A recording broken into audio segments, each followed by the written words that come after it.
To build a decentralized network from scratch, you have to start with the people.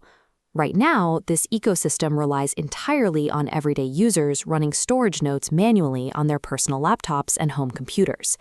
Because the network is young, organic demand for that storage is still building. For the people providing the hardware, that translates to very low organic earnings in these early days. And providing that hardware comes with its own friction. Users trying to run multiple nodes on modest home setups are hitting severe memory limits, forcing them to carefully match their node count to their actual spare RAM. Add to that the inevitable software bugs of a developing system, like recent application upgrades leaving nodes stuck displaying completely incorrect status states. When you combine hardware bottlenecks, software glitches, and low initial payouts, relying on manual early adopters creates a highly volatile foundation for a budding network. But technical bugs aren't the only challenge. Any early system without strict verification protocols inevitably invites human exploitation. Bad actors quickly configure nodes to claim massive storage space they don't possess, siphoning reward tokens for ghost data.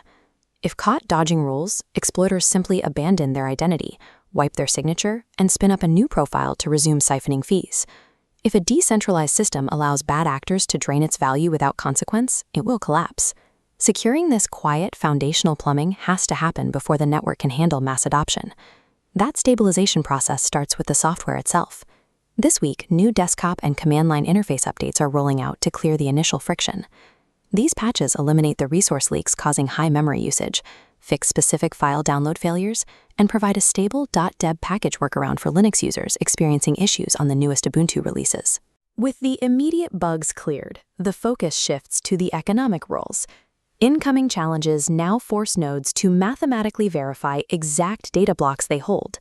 New nodes must perform audited storage tasks over an extended time frame before reaching payment eligibility. Walking away from an identity instantly forfeits this accumulated work, destroying the incentive to cheat. By mathematically enforcing honesty and tying payouts to verified historical work, these specific rule changes turn a vulnerable testing ground into a strictly fair, merit-based economy. However, enforcing fairness doesn't instantly solve the demand problem. Because organic network usage is still catching up to these strict new rules, early node runners need a temporary financial bridge to stay active.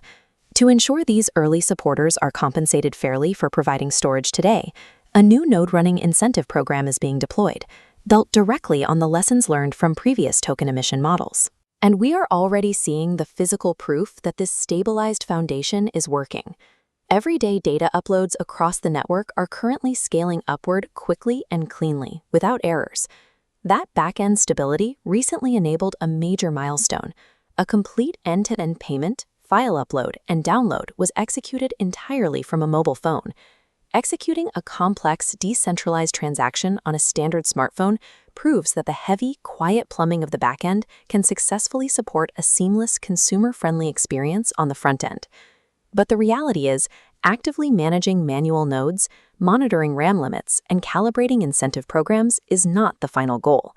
The long-term design is an invisible utility, where manual, user-operated nodes fade into the background entirely. Eventually, apps and software agents will autonomously spin up nodes, spawning capacity in exact proportion to incoming user data. Storage becomes a natural byproduct of usage. The system seamlessly absorbs the data flow and self-balances, requiring zero manual configuration. It creates a deliberate paradox. Today's intense engineering focus on managing, securing, and rewarding manual node runners is simply the required stepping stone to build a system that won't actually need them. Ultimately, the true measure of success for decentralized storage won't be how many people are actively running nodes. It will be when the network operates so flawlessly underneath everything else that no one ever has to think about it again.